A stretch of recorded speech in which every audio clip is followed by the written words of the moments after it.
Dan saat ini saudara, kita akan mendengarkan firman Tuhan. Temanya adalah singkirkan hambatan dan punyailah hati yang mengerti. Nah, mari kita buka di Matius 13 ayat 18 sampai 23. Karena itu dengarlah arti perumpamaan penabur ini. Kepada setiap orang yang mendengar firman tentang kerajaan sorga, tetapi tidak mengertinya, datanglah si jahat dan merampas yang ditaburkan dalam hati orang itu. Itulah benih yang ditabur di pinggir jalan. Benih yang ditabur di tanah yang berbatu-batu ialah orang yang mendengar firman itu dan segera menerimanya dengan gembira. Tetapi ia tidak berakar dan tahan sebentar saja. Apabila ia datang penindasan dan penganiayaan karena firman itu, orang itu pun segera murtad. Yang ditaburkan di tengah semak duri ialah orang yang mendengarkan firman itu, lalu kekhawatiran dunia dan tipu daya kekayaan menghimpit firman itu sehingga tidak berbuah. Ayat 23, yang ditabur di tanah yang baik ialah orang yang mendengar firman itu dan mengerti, dan karena itu ia berbuah, ada yang 100 kali lipat, ada yang 60 kali lipat, dan ada yang 30 kali lipat. Demikian pembacaan firman Tuhan, saudara. Nah, saudara, minggu lalu ya, di dalam acara Cell Group Leader, Pastor Desi menyampaikan sesuatu yang memberkati dan membuka pikiran kita semua, saudara. Nah, Pastor Desi saat itu menyampaikan bahwa ketika dia merenungkan firman Tuhan, ya, dia cerita, saudara, ya, itu seperti membuat atau menyelesaikan sebuah puzzle, saudara. Nah, saudara pastinya pernah melihat dan mungkin pernah bermain dengan puzzle, ya. Jadi kayak ada suatu gambar tapi dipotong-potong dengan kecil-kecil dan kita coba satukan satu sama lain, ya, sehingga akhirnya nanti menjadi sebuah gambar yang utuh, gitu, saudara. Nah, itu bisa ada yang 50 puzzle, ada yang 100 sampai 1000, 2000 puzzle, ya. Jadi kecil-kecil gitu, disambung-sambung sehingga jadi potongan itu. Nah, di situ Pastor Desi katakan, ya, dia tidak akan puas kalau puzzle itu belum komplit, atau kalau kebenaran firman Tuhan itu tidak seutuhnya dimengerti. Dan kalau dia belum dapat atau belum mengerti, ya, dia akan kejar terus sampai komplit, saudara. Itu sangat memberkati buat saya. Nah, apa yang disampaikan itu sebenarnya adalah sebuah kebenaran firman Tuhan, saudara. Kata mengerti itu di bahasa aslinya, saudara, ya, itu artinya suneini. Itu artinya to put together, ternyata. Union, completeness. Jadi arti mengerti itu bukan cuma yang ngerti, tapi itu artinya to put together, saudara. Ya, seperti puzzle di put together, dipasang-pasang sehingga jadi suatu yang komplit, gitu, saudara. Nah, artinya, saudara, ketika kita mengejar kebenaran pengertian firman Tuhan itu, ya, biarlah kita tidak hanya puas dengan hanya dapat kebenaran yang sepotong-sepotong, saudara. Contoh firman Tuhan, ya, suatu hari kita baca nih, saudara, ya, mintalah maka akan diberi. Wah, puji Tuhan. Ini kan kebenaran, saudara, firman Tuhan, ya. Minta akan diberi nih. Tapi, saudara, kita kan jangan puas dengan itu, saudara. Kita bisa tanya sama Tuhan. Nah, saudara, mintanya, Tuhan, ini apa yang boleh saya minta nih? Minta segalanya, atau minta sedikit, atau minta apa nih yang boleh, gitu, ya. Jadi, berkembang, saudara. Bukan satu kebenaran sepotong itu, ya, tapi dikembangkan. Nah, nanti siapa yang boleh minta? Kayak begitu. Dan saya percaya di situ Roh Kudus akan bekerja dan akan menunjukkan firman Tuhan yang lain, saudara. Nah, misalnya, ya, tentu kita dapat, berilah maka kamu akan diberi. Di Lukas 6 ayat 38 tuh ada, saudara. Jadi kita juga harus memberi nih supaya dapat kita diberi. Jadi bukan minta aja diberi, kita juga harus memberi. Kemudian kita bisa dapat di Yohanes 19 ayat 7. Jika kamu tinggal di dalam aku, dan aku tinggal dalam, dan firmanku tinggal dalam kamu, minta apa saja yang kamu kehendaki, dan kamu akan menerimanya. Seperti itu, saudara. Dan seterusnya. Jadi firman Tuhan akan berkembang, dan akhirnya kita dapat kebenaran yang seutuhnya tentang kita minta dengan Tuhan itu. Wah, kalau seutuhnya itu dengan pasti kita minta tuh, ya, kita nggak akan ragu-ragu, saudara. Nah, mengapa saya sampaikan ini, saudara? Pertama, karena kalau saudara perhatikan, ya, di ICC ini pengajaran-pengajaran itu makin lama makin dalam, saudara. itu kita susah ya, sukar ya, untuk kita boleh mengerti itu menangkap ya. Kalau kita tidak mengejarnya dengan pengertian yang haus itu, dengan segenap hati gitu saudara. Jadi mungkin Pastor Desi, Pastor Doni larinya udah kenceng nih saudara, dan kita masih pelan nih saudara, jalannya pelan. Kita ketinggalan saudara. Makanya minta terus ya, namanya rasa haus dan lapar akan kebenaran firman Tuhan. Maka seperti janji firman Tuhan ya, orang yang minta itu akan dipuaskan saudara. Ada amin saudara, seperti itu. Jadi kita minta saudara supaya kebenaran itu utuh, tidak sepotong-sepotong lagi. Nah yang kedua, mengapa makin lama makin dalam saudara? Tuhan kasih ya. Karena Tuhan mau bawa umat Tuhan ya, kita semua nih saudara, supaya siap dan kuat untuk masuk namanya dalam masa-masa di akhir zaman ini yang semakin sukar dan jahat ini saudara. Nah Tuhan mau kita umat Tuhan tuh disempurnakan loh saudara nantinya. Nah kita lihat aja berita terbaru nih saudara nih, yang lagi hangat nih saudara. Israel menyerang Iran. Ya, menyerang fasilitas nuklir, dihancurkan. Dan kemudian Iran balas menyerang. Dia bisa balas saudara ya, tembus gitu loh ya, Iron Dome-nya, menghajar Pentagonnya Israel. Kayak gitu. Wah ini makin rame saudara. Ini artinya apa? Semua menandakan kedatangan Tuhan sudah semakin dekat.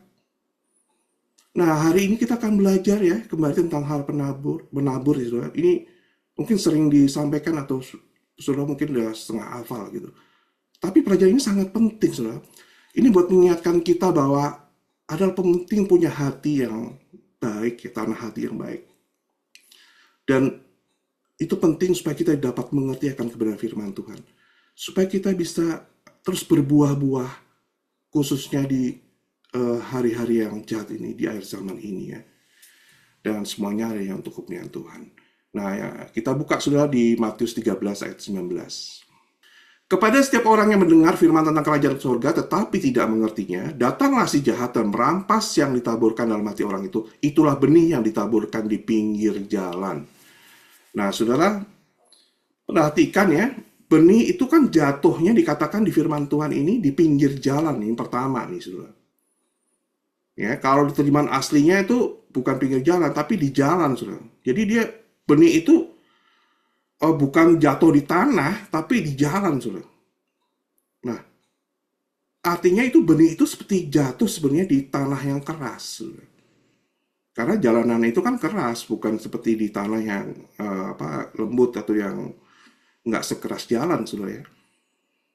Nah, itu benih firman Tuhan itu jatuhnya artinya di hati yang keras, saudara. Nah, itu iblis ambil, saudara. Nah, sekarang apa hati yang keras itu? Nah, kita buka di Matius 13 ayat 15. Sebab hati bangsa ini telah menebal dan telinganya berat mendengar, dan matanya melekat tertutup, supaya jangan mereka melihat dengan matanya, dan mendengar dengan telinganya, dan mengerti dengan hatinya, lalu berbalik sehingga aku menyembuhkan mereka. Nah, saudara, ayat yang baru kita baca tadi dikatakan hati bangsa ini telah menebal, saudara. Artinya mengeras nih, saudara. Nah kalau udah menebal gitu, telinga nggak mau dengar saudara, mata juga tertutup, ya. Jadi mau lihat juga udah nggak bisa saudara, mau dengar juga nggak bisa, udah nggak mau dengar. Nah itu siapa hati bangsa ini? Yaitu bangsa Yahudi yang Tuhan maksudkan waktu itu saudara ya, dia sampaikan. Itu bangsa Yahudi yang belum percaya itu, ya. Nah itu juga artinya buat mereka yang belum percaya kepada Tuhan Yesus. Dan selanjutnya dikatakan lalu berbalik sehingga aku menyembuhkan. Nah ternyata hati keras itu adalah hati yang tidak mau berbalik kepada Tuhan, saudara. Hati yang tidak mau bertobat kepada Tuhan. Memang demikian, saudara. Ketika dahulu kita belum menjadi orang percaya, hati kita itu sebenarnya keras. Dikasih firman Tuhan ya, dia nggak ngerti, saudara. Nah, ayat di Matius ini dikatakan setiap orang yang menerima firman Tuhan, tetapi tidak mengertinya, iblis akan mengambilnya, saudara. Jadi sia-sia disampaikan, saudara. Diambil iblis. Nah, pertanyaannya, ya, saya udah sekian tahun ikut Tuhan, rajin ke gereja. Kok kok susah ya saya ngerti firman Tuhan? Nggak ngerti-ngerti. Nah, saudara jawab sendiri ya. Jawabannya ya bertobat, berbalik kepada Tuhan. Nah, kalau sudah berbalik, saudara, Tuhan pasti akan memulihkan hati dan dia akan memberikan namanya rasa lapar dan haus akan kebenaran firman Tuhan.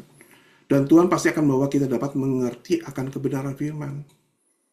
Nah, untuk lebih jelasnya, saudara, kita baca kembali di 2 Korintus 3 ayat 14-16. Tetapi pikiran mereka telah menjadi tumpul, sebab sampai pada hari ini selubung itu masih tetap menyelubungi mereka. Jika mereka membaca perjanjian lama tanpa disingkapkan, karena hanya Kristus yang saja yang dapat menyingkapkannya. Ayat 15, bahkan sampai pada hari ini, setiap kali mereka membacanya kitab Musa, ada selubung yang menutupi hati mereka.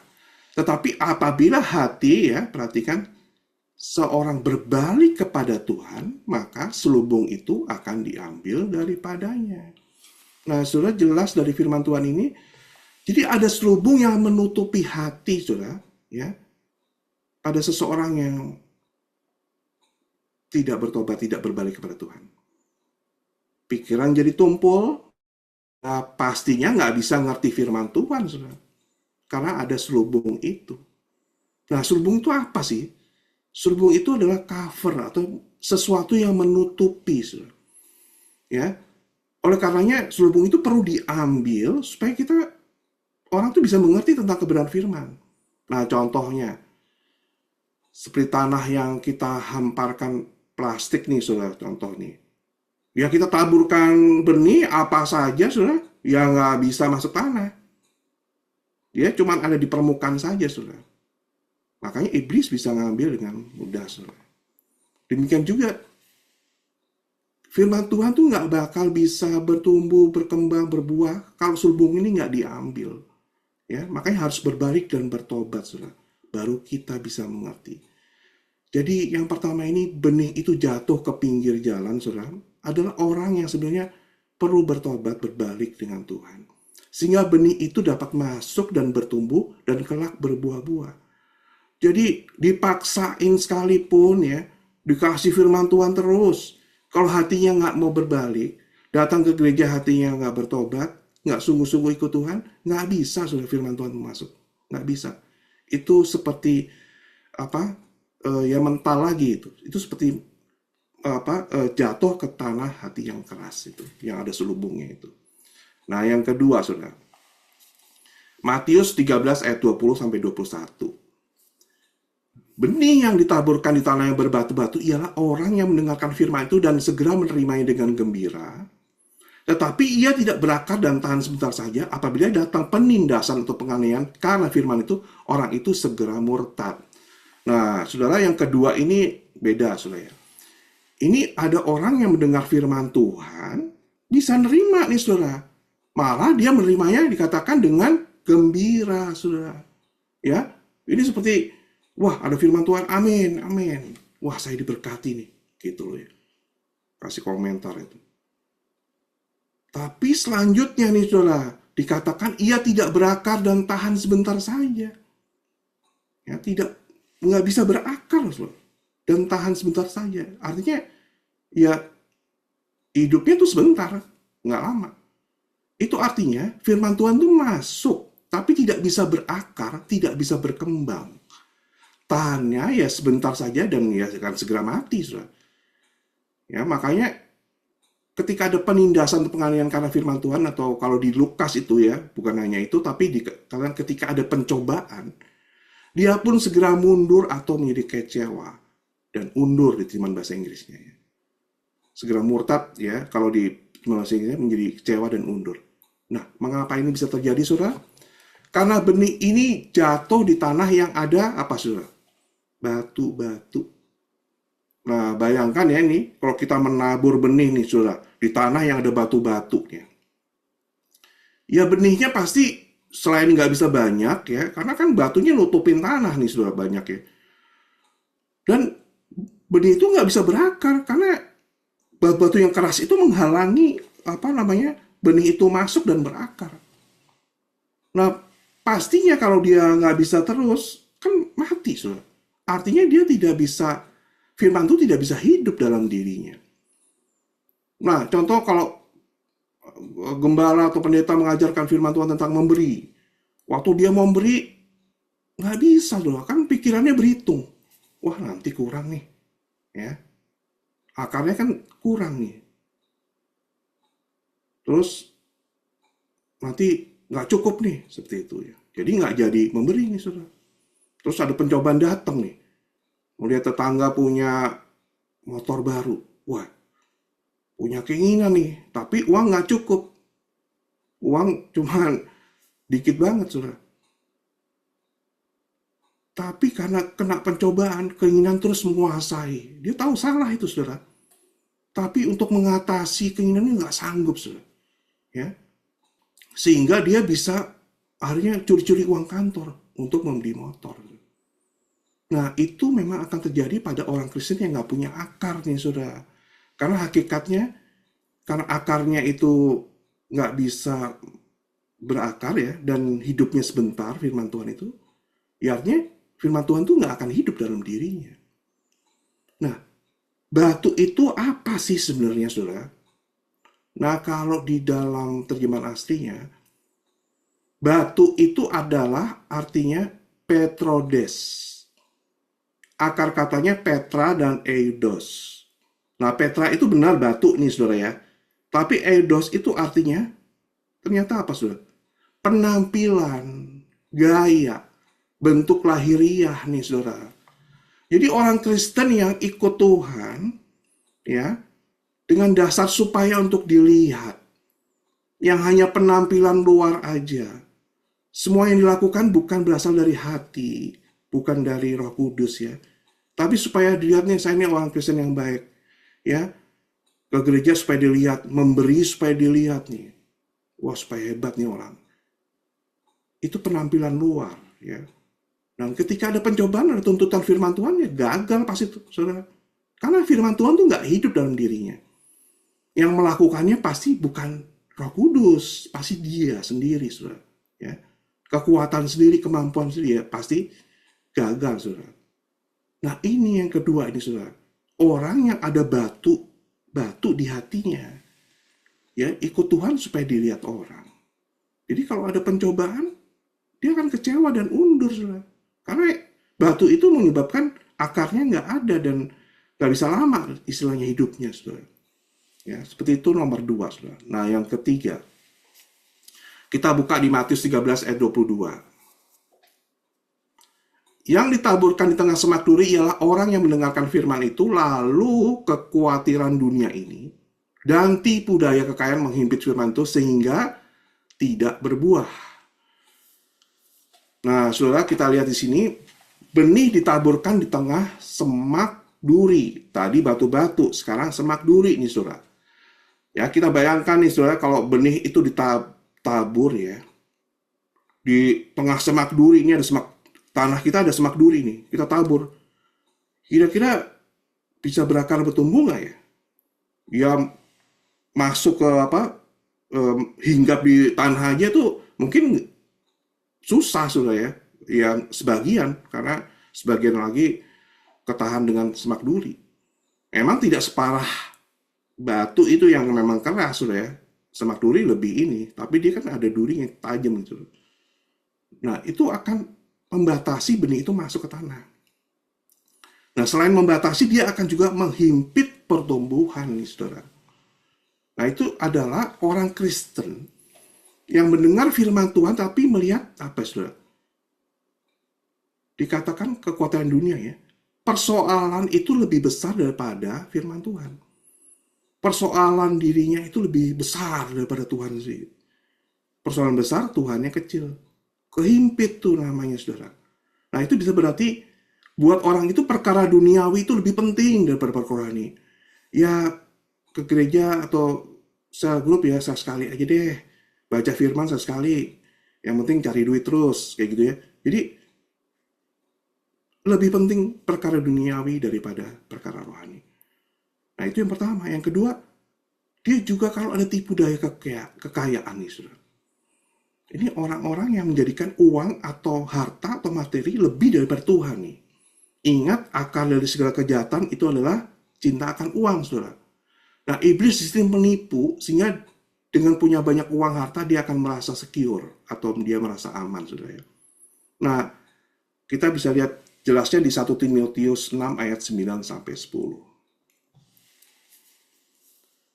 Tetapi mereka yang ingin kaya, ya, terjatuh ke dalam pencobaan, ke dalam jerat dan ke dalam berbagai-bagai nafsu yang hampa dan yang mencelakakan, yang menenggelamkan manusia ke dalam keruntuhan dan kebinasaan. Ayat 10, karena akar segala kejahatan ialah cinta uang, sebab oleh memburu uanglah beberapa orang telah menyimpang dari iman dan menyiksa dirinya dengan berbagai-bagai duka. Nah, saudara ya, kita lihat luar biasa bahayanya nih saudara, kena tipu namanya kena tipu daya kekayaan. Itu saudara dikatakan dia akan, ini orangnya pengen kaya nih saudara ya, dia akan jatuh ke dalam berbagai pencobaan itu. Ya, ke dalam jerat, ke dalam berbagai-bagai nafsu, saudara. Wah, itu bukan saja mencelakakan, akan membawa keruntuhan kebinasaan, saudara. Jadi seperti dari satu dosa ke dosa-dosa yang lain yang makin lama makin ngeri, saudara. Ya, sampai dikatakan di ayat 10 bisa sesat dari iman. Dan ujungnya itu pasti murtad, saudara. Kalau dia nggak bertobat ya, dia murtad, saudara. Karena bahayanya ini tipu daya kekayaan ini. Ini semak duri ini, saudara. Ya. Benih itu dihimpit gitu, saudara.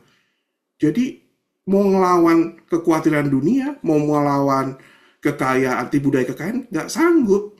Ini benihnya dihimpit gitu, saudara. Nggak bisa perkasa firman Tuhannya itu ya. Dan dikatakan sehingga ia tidak berbuah. Nah, kalau di Lukas itu, ya memang tentang penabur juga, saudara, dikatakan dia berbuah tapi tidak matang. Jadi, itu sama artinya dengan tidak berbuah. Jadi kalau kita sebagai orang Kristen kita berbuah nih, tapi buahnya nggak matang, itu sama aja nggak berbuah, saudara. Nah, apa kita mau makan buah yang nggak matang, yang harusnya nih makan apa ya, jambu nih yang manis, saya suka jambu, saudara. Dapatnya jambu yang asem ya, nggak suka, saudara, seperti itu. Jadi yang ketiga ini ya, ini orang yang ada semak duri dalam hatinya. Ini seperti dia membiarkan situasi persoalan yang lebih besar itu lebih menguasai hatinya daripada Tuhan. Urusan dunia itu lebih penting daripada urusan rohani. Dan dia menjadikan harta uang itu menguasai dirinya. Ya. Dia tidak berbuah. Kalau berbuah pun itu gak matang. Ini kembali harus bertobat dan minta Tuhan jadikan kembali, memimpin di hatinya. Dan memulihkan hatinya supaya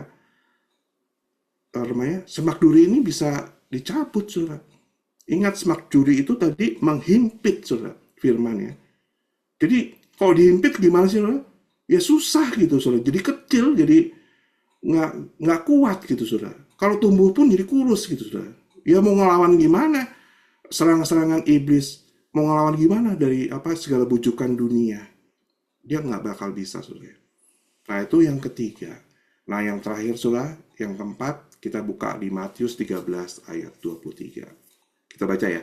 Yang ditabur tanah yang baik ialah orang yang mendengar firman itu dan mengerti, saudara. Ya. Dan karena itu ia berbuah, ada yang 100 kali lipat, ada yang 60 kali lipat, dan ada yang 30 kali lipat. Nah ini, saudara, benih yang ditabur di tanah yang baik. Nah di tanah yang baik itu nggak ada apa, saudara? Batu-batu, nggak ada semak duri, saudara.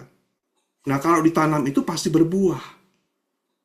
Jadi, benih firman yang masuk ke dalam hati yang baik itu tidak ada gangguan lagi, saudara, dalam pertumbuhannya. Tidak dihimpit dengan duri, ya, tidak ada yang batu keras yang menghambat, ya. Pasti akan terus bertumbuh. Dikatakan akan berbuah 100, 60, 30. Loh, kenapa nggak 30, 60, 100, saudara? Kok 100 dulu? Itu adalah memang kehendak Tuhan. Memang kehendak Tuhan adalah ingin supaya, saudara, anak-anak itu menghasilkan buah secara maksimal. Makanya dikatakan 100 kali lipat dulu. Ya, ingat, hendaklah kamu sempurna seperti Bapakmu sempurna. Ya. Tuhan tuh ingin yang the best selalu dalam hidup kita. Nah, kalau kita manusia kadang-kadang nih seperti ini sudah. Ya nggak apa-apa, 10 aja dapat 20 oke lah. 3 juga nggak apa-apa gitu ya. Kalau Tuhan nggak 100 langsung maunya gitu ya. Ada amin sudah? Terus 60-30 seperti itu. Karena Tuhan tuh mau the best. Dan itu kehendak Tuhan. Artinya, aduh terima kasih Tuhan. Engkau tuh kasih buat kita tuh nggak tanggung-tanggung gitu loh. Nah kalau kita tuh kadang-kadang seperti kecil hati. Udah 3 nggak apa-apa. Tapi yang ya Tuhan nggak seperti itu sudah. Tuhan mau 100 seperti itu ya. Nah, jadi tanah yang baik itu adalah hati yang baik. Dan ini bukan produksi dari diri kita, sudah bukan dari kemampuan kita. Kadang-kadang saya dulu berpikir, wah enak ya, langsung kalau orang punya hati yang baik, wah firman langsung bertumbuh nih, berbuah-buah. Hatinya saya masih agak kurang baik nih. Nah, ternyata nggak seperti itu. Hati yang baik itu terproduksi ketika kita mempunyai apa sudah? Persekutuan yang intim dan erat dengan Tuhan, yang terus-menerus terjalin. Nah, tanah yang baik itu tercipta kita dialiri oleh air, dibajak, dipelihara, otomatis batu-batu diangkat, semak durinya nggak ada, itu menjadi tanah yang baik, saudara ya. Seperti itu. Nah, minggu lalu kita sudah belajar tentang pencurahan Roh Kudus ya dari Sudesi ya. Roh Kudus itu sekarang tinggal secara permanen bagi kita yang percaya kepada Tuhan Yesus. Nah, Tuhan mau kita dipenuhi setiap saat dan adalah kehendak Tuhan supaya kita dipenuhi oleh Roh dan juga kita dipimpin oleh Roh setiap saat. Nah, juga biarlah kita bergaul dengan firman-Nya, biar kita mengejar kebenaran secara komplit ya, tadi seperti puzzle tadi saudara ya. Nah, jadi mulai sekarang jangan sepotong-sepotong lagi nih firman saudara. Ya, kalau sudah ada yang nggak ngerti, kejar. Tanya Tuhan dulu. Wah, kayaknya masih belum ngerti nih. Tanya Pastor Desi, tanya Pastor Doni. Ya nggak apa-apa, call aja suruh. Kayak gitu ya. Jadi biar kelihatan kita tuh pengen dapat kebenaran yang utuh. Dan kalau kebenaran utuh kita dapat, aduh saudara. Nah itu benar namanya iman itu ya. Itu firman yang hidup tuh akan menyatakan dirinya saudara. Ya. Dan kita akan mengalami kehidupan yang berbuah-buah. Saudara, demikian firman Tuhan tidak saya panjangkan. Biarlah kita pastikan benih firman Tuhan itu terus ditaburkan ya, dan tidak menjadi sia-sia saudara. Kita harus menjaga hati kita, berbalik sungguh-sungguh kepada Tuhan, dan pastikan supaya batu dan semak duri itu tidak ada lagi di hati kita nih saudara. Ya. Mari kita terus dalam hubungan yang erat dengan Roh Kudus dan firman-Nya. Maka kita semua akan berbuah-buah seperti yang Tuhan kehendaki dan semuanya kembali untuk kemuliaan-Nya saja. Amin.